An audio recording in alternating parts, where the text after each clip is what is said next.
On man's wisdom depends now the future of his children in the atomic age.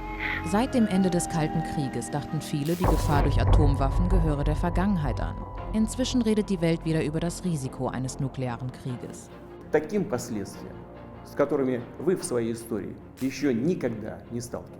The nuclear conflict, once unthinkable, is now back within the realm of possibility. Doch wie ernst muss man diese Drohungen nehmen? Und wie sollte die Welt darauf reagieren? Lydia Wachs arbeitet bei der Stiftung Wissenschaft und Politik in Berlin und beschäftigt sich mit Fragen der Sicherheitspolitik und Rüstungskontrolle.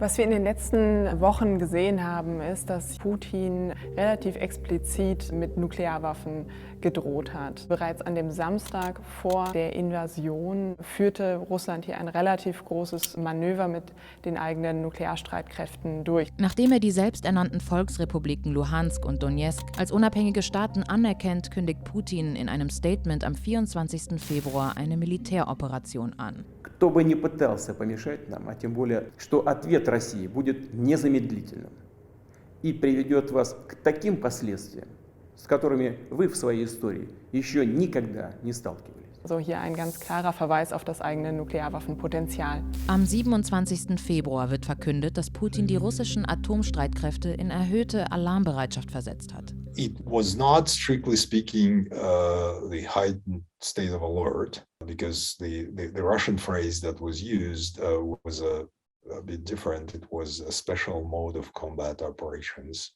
Pavel Podweg ist Nuklear- und Verteidigungsexperte am Institut der Vereinten Nationen für Abrüstungsforschung in Genf. It appears that what that measure has done was to put Russian strategic forces into a certain state where it is less vulnerable to a potential attack. So on some level it was almost a defensive move, but at the same time it is not something I would take lightly. On the level of things on the ground, we haven't seen signs of actual heightened level of alert.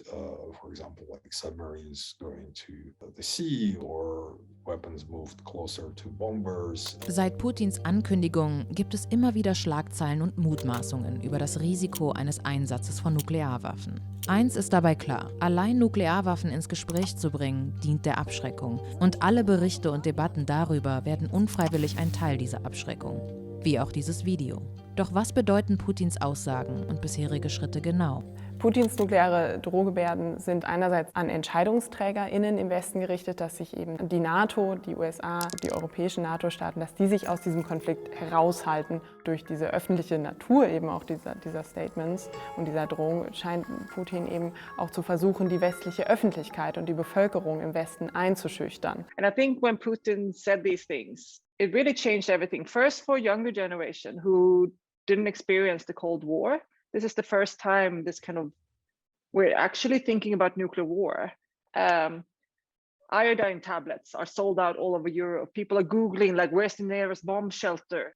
Beatrice Fien ist Direktorin der internationalen Kampagne zur Abschaffung von Atomwaffen, die 2017 mit dem Friedensnobelpreis ausgezeichnet wurde. And it triggers all these bizarre questions that I have right now, and I'm sure other people have as well. Like, so how many Ukrainians would have to die before we dare to risk nuclear war? All of them? This idea that he could kill all of Ukraine, but if he touches one Polish soldier, then we will go to nuclear war. And who decides that? Staaten, die Nuklearwaffen besitzen, haben in der Regel eine Nukleardoktrin, in der festgeschrieben wird, warum sie Nuklearwaffen besitzen und unter welchen Umständen und gegen wen sie diese einsetzen. Russland hat 2020 eine aktualisierte Nukleardoktrin veröffentlicht. Russland schreibt hier in der eigenen Doktrin, dass es Nuklearwaffen einsetzen würde im Falle eines Angriffes mit Nuklearwaffen eines anderen Staates, aber auch im Falle einer konventionellen Aggression, das heißt eines Angriffes ohne Nuklearwaffen, sofern die Existenz des Staates, also von Russland, bedroht ist. Die Idee hinter der nuklearen Abschreckung oder auch dem Gleichgewicht des Schreckens stammt aus dem Kalten Krieg. Dieses vermeintliche Gleichgewicht wird von den USA und Russland gehalten. Sollte ein Staat den anderen mit Nuklearwaffen angreifen, könnte der andere trotzdem noch vernichtend zurückschlagen. Dadurch sollen beide Seiten von Angriffen abgehalten werden. So what it really means is that I would mass murder your civilians. I would start nuclear war. I often ask politicians to, every time you say deterrent, swap it to threatening to mass murder civilians and see how comfortable that feels to say those things. Because when we sanitize the language and we use these words that sounds very theoretical, very clean, very stable, we mask what it actually means. It means that you are prepared to threaten to mass murder massive amounts of civilians with weapons of mass destruction.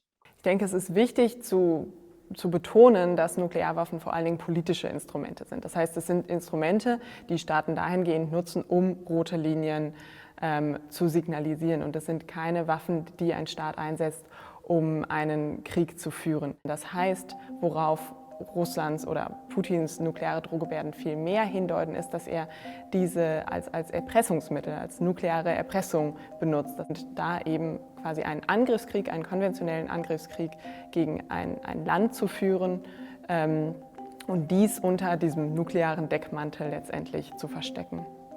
Ein Restrisiko für einen nuklearen Angriff bleibt trotzdem bestehen. There are paths to escalation and there are ways for the situation to kind of deteriorate very quickly. We should keep in mind that a fairly large fraction of Russian or US forces are on constant alert. It's about 1,000 nuclear warheads on each side, but they are ready to go in minutes. And this is, of course, not very encouraging. Um einer ungewollten weiteren Eskalation des Konflikts vorzubeugen, gibt es verschiedene Krisenkommunikationsmechanismen zwischen den USA und Russland. Um eben zu verhindern, dass ein Unfall zu einer unbeabsichtigten Eskalation führt. Das heißt, hier gibt es verschiedene sogenannte Hotlines oder Kommunikationskanäle, die beide Seiten nutzen können, falls es zu einem Clash hier zwischen den Streitkräften kommen würde. Doch wie sollte der Westen bzw. die NATO auf Putins Drohungen reagieren? What I think the appropriate response here should be is it just should be unacceptable even to think about use of nuclear weapons, whether it's I don't know, a demonstration strike or whatever. Don't even think about bringing nuclear weapons into that. The worst thing that can be done, in my view, is to try in an attempt to kind of compete with Russia with nuclear threats. And we've seen a bit of that. I think that's exactly the wrong thing to do, because in this situation, it is already clear that the Russian leadership is perfectly ready to raise the stakes. Was hier gerade wichtig ist, ist, dass der Westen diese nuklearen Drohgebärden von Russland ernst nimmt und die Lage auch genau beobachtet, aber nicht in Panik verfällt. Denn das Risiko eines Einsatzes von Nuklearwaffen ist hier gerade gering. Das heißt, was der Westen hier, was die NATO hier jetzt gerade tun sollte, ist, dass sie einerseits dieses Eskalationsspiel, was Putin hier gerade versucht zu spielen, nicht mitspielt und gleichzeitig aber auch an Russland signalisiert, dass ein Einsatz von Nuklearwaffen massive Folgen hätte und die Qualität des Konflikts in der Ukraine fundamental verändern würde. Doch was bedeutet der aktuelle Konflikt für das Prinzip der nuklearen Abschreckung? We've seen a lot of voices for now saying, well, deterrence still works because he doesn't dare to touch NATO. So we are protected.